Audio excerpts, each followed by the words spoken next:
Hello everyone. In the last lesson, we built our widgets class and it's already showing up in the widget manager. In today's lesson, we'll begin to create the form that will submit all the widget settings to the database. Once we have those settings, we can do whatever we want with them. The idea here is to take those values and control how the widget is presented on the front end. So here we go.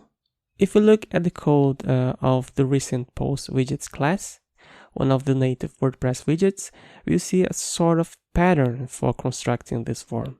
First, we get the value for the fields we want, and they will be stored in the database after we save the widget for the first time, but they will be empty at first. Then down here, we build each field of the form, retrieving the values from the database when they exist.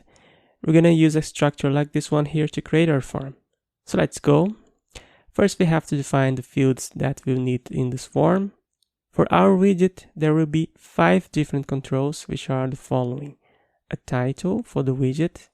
Each widget will have its own, each instance of the widget. Now that you know what I mean by each instance, there will be a field that defines how many testimonials will appear, and 3 checkboxes. The first one will define whether or not the image of the person who made the testimonial should appear. Another one to choose whether or not the person's occupation should be visible. And a last one to define whether or not the name of the company should also be visible, okay? So let's start by creating the 5 variables I will need. As none of them will have values yet because we haven't saved anything in the database yet, I will pass default values to all of them, okay?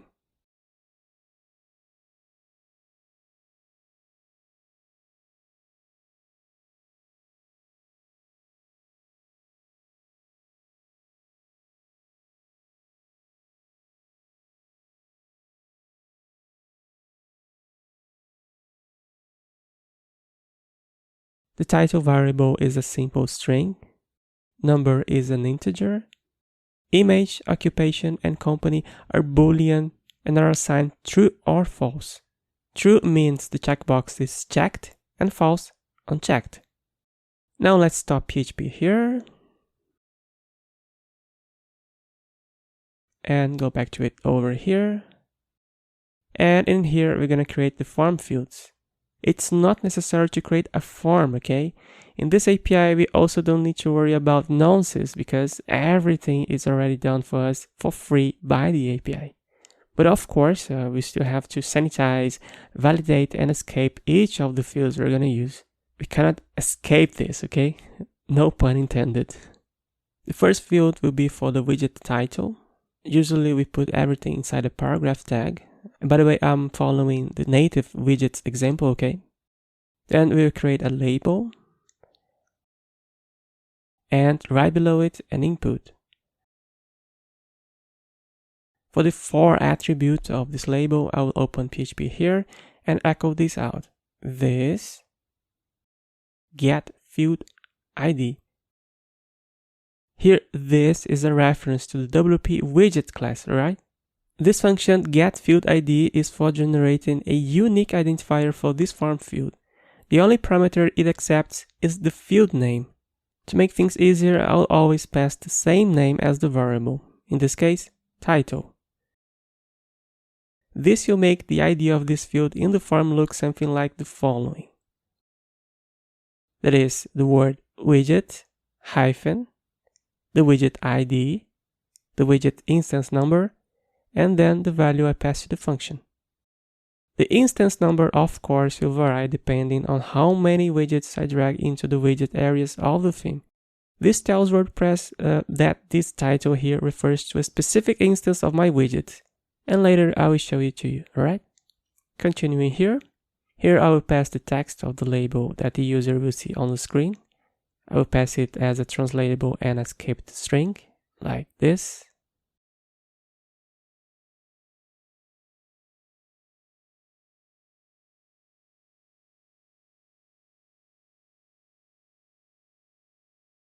The colon can be left out of the translation string if you want, okay?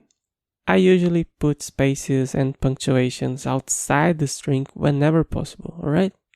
Now the input of this field is a text. The class for all inputs of this type is WideFat.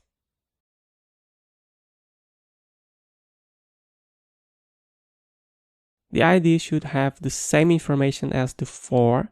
So when the person clicks on the label, the input related to it will automatically get to focus. By the way, I'm gonna copy this stuff here and paste it here. The name is similar, except that here the function is not getFieldID, but getFieldName. As the name implies, it generates a specific name for this field. Inside this name also goes the instance number, which is how WordPress controls the values of each specific instance. For example, this will be an example of the name generated by this function.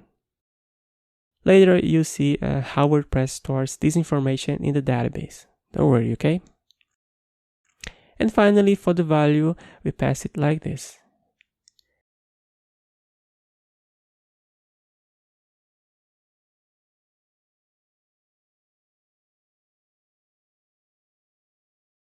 This value will be fetched directly from the database when the field is saved for the first time. For now, if I were to display the form, this default value up here is what would appear into this input, okay?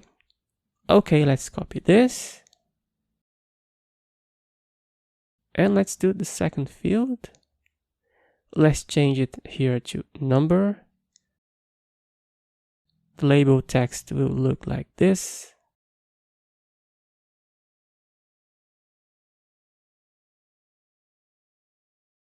Number of testimonials to show. In the input, the type is number. The class for this field type is tiny-text. Here it is also number. Here too. Now, since the field is of type number, I can pass some more attributes as step. I'm going to pass 1. That is, the field will increase 1 by 1. Min equals 1. That is, the minimum value of the field is going to be 1. Size equals 3. That is, 3 digits is the maximum one can insert in the field. And here the value is number 2. Perfect. Next field.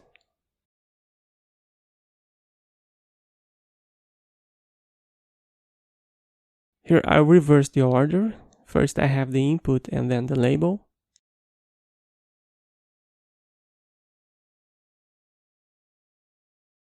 This input is of type checkbox. Class checkbox. Image. Image. For image. Display user image.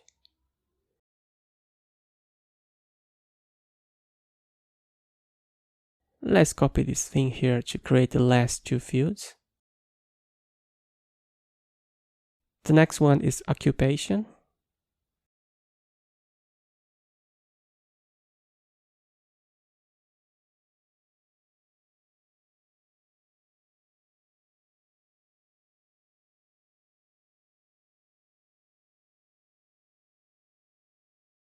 Display occupation.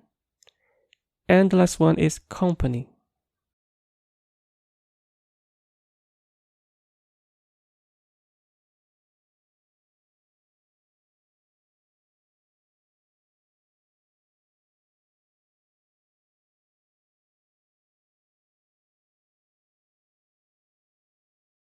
Display company. By the way, one thing, we don't need these values here for each input of this type here. So I can even remove all of them here from each one of them. Because, by the way, the method you use to get these values here will be quite different. So how do I define if the field is checked or not? For this, I can use the checked function, which you have already seen in the previous project. So I can do it like this.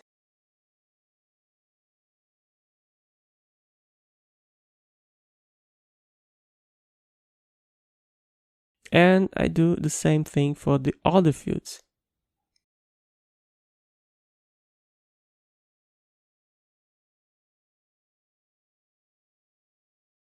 If the field is checked, this will return true and the checkbox will be checked, right? Well, with this in place, I can already see something different on the screen.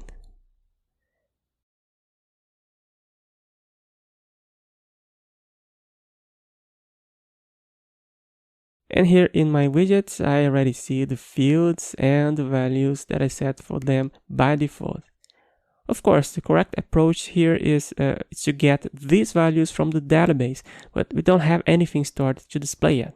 Let me show you something else. If I inspect this form here, look, for example, the for, the ID, and the name of this field. This number here is the instance number. Now, if I add one more widget here,